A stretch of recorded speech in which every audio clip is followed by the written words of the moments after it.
Hello, my name is Skeet Fortner, and in this video I'll be going over the distinction between killing and letting die in Rachels and Sulmasy, as well as the neurological and cardiopulmonary criteria for death. So let's start with commonality between Rachels and Sulmasy.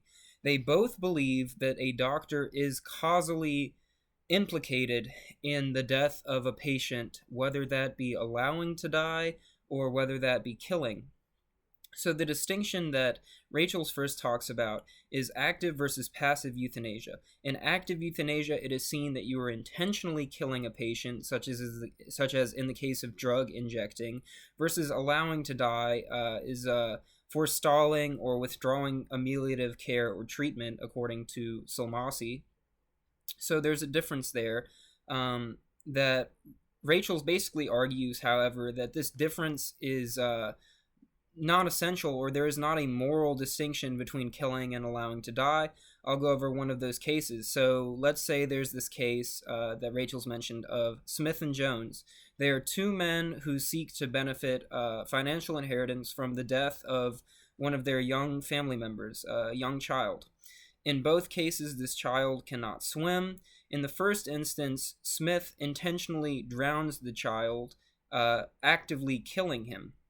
And in the second case, Jones sees that the child is already hurt in the bathroom and simply allows the child to drown, letting nature take its course. So there's the distinction here. Rachel's saying, well, if you are, going to court, can you be said to be more moral or more morally justified for withholding treatment that would certainly provide for the child's safety and security versus that intentional killing? It's not clear if there's a real distinction that can be made in this case. So Rachel's really wants to get away from the active-passive distinction. Rachels argues that cessation of treatment in any case, even if you're calling it allowing to die, is in fact the intentional termination of life by another, in this case the physician. So let's get to talking about Sulmasy. Sulmasy looks at this differently. She thinks there is a terminological and moral distinction between killing and allowing to die, and I'll go over that now. In her case, she asserts medical killing in the field to be an intentional, given, induced new state of psychophysiological processes that would not have happened without the doctor's direct intervention. So let's say the doctor has this cancer patient who is going to die, and she decides to drug inject and send potassium chloride intravenously into her heart, directly killing her. This is an act of killing and is always morally wrong because it strips from the dignity of life. I'll get to that in a minute. On the other hand, there is an aspect of letting die that Sulmasy looks at, such as what about in the case of physician-assisted suicide? So in this instance, the doctor still bears culpability for the death. So this patient may want a lethal drug to be able to take at home for their safety and security, just knowing that they could end their life if they wanted. And even though the doctor's intention is not directly to terminate life at that moment, they are culpable in the death because of the rule of double effect, which basically states that any good positive outcome that you can think of for a given situation must not be outweighed by the potential foreseen negative consequences, which in this case are death. And Sulmasy argues from a very conservative view that suicide itself is morally wrong. So intentionality is important. If the intention is to simply stop or withdraw treatment, such as in the case of withdrawing chemotherapy treatment, or taking somebody off a ventilator, that is the specific direct intention. The intention is not death in and of itself.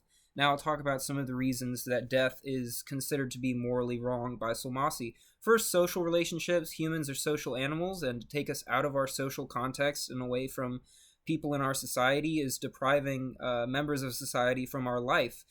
She also talks about how, under a Kantian definition, all humans have dignity, including those who have medical dependence or necessary medical intervention for a lot of their life have not lost their dignity. In fact, they still have full human dignity.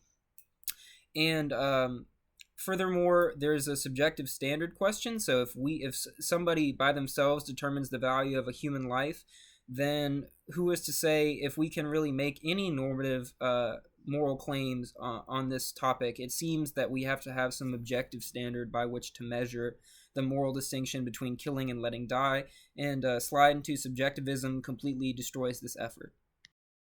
Now I'll begin to talk about the distinct criteria for death. So prior to 1968, the traditional understanding of death across societies and cultures, well established in historical record, is cardiopulmonary death. This is when there is cessation of all cardiopulmonary activity. Simply put, in one sense, there is a cardiac arrest in which the heart stops pumping blood. You can die from this very quickly because your organs are not oxygenated.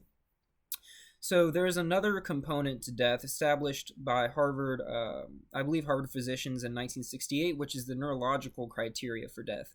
And what this neurological criteria basically asserts is that somebody is considered legally dead if all brain activity, neurological activity, has ceased. So this means for somebody to be brain dead that they must be in an irreversible coma, that they must have no neurological function at all, and that furthermore their cerebellum, their brainstem stops functioning, which is responsible for autonomic functions, self-regulated functions in the body, such as breathing. So if your brainstem stops functioning, these autonomic functions don't happen, and this is another criteria for death. So there are some concerns about each criteria for death. In the cardiopulmonary distinction, the thing is, we don't really know when death occurs. Is it the exact instant when blood stops pumping? Is it 10 minutes after? Is it a process of death that occurs with the decaying of life itself in the biological organism? So this is one thing we don't really know. Death in this sense is socially constructed, how it affects those around us, those in our society, what our physician determines, in addition to how our family feels, in addition to if we're ever able to function again, or if we're completely incorrigibly incapacitated. These things are part of what determines death. The neurological criteria has some problems. Basically, blood could still be circulating in your body even though all brain activity has stopped. So in this sense, your organs are still receiving oxygenation, and there are still some processes going on in your body, even though, as I said, these autonomic functions have completely ceased. There's another thing that I want to say about organ donation. So in organ donation by those who have died by cardiac arrest, or the cardiopulmonary criteria, those organs are actually not as viable for a longer period of time as those who are considered legally brain dead, for the precise reason that, of course, you're receiving natural oxygenation in the case of brain death, but not in the case of cardiopulmonary death. So therefore, in the case of neurological death, organs are actually more viable for a longer period of time. So there's a higher yield of transplantable organs that occur with somebody who suffers from neurological death rather than cardiopulmonary death. I lastly want to talk about some of the philosophical impact of basically the libertarian theory of rights as it relates to non-interference and positive right of entitlement. So in the case of allowing to die, it is a case of withdrawing treatment. So there's a right of refusal that the patient that the physician has a greater obligation towards than in the case of in the case of a positive right, such as a right of entitlement, which is implying that the doctor ought to do something for you rather than simply withdraw something from what you are currently doing.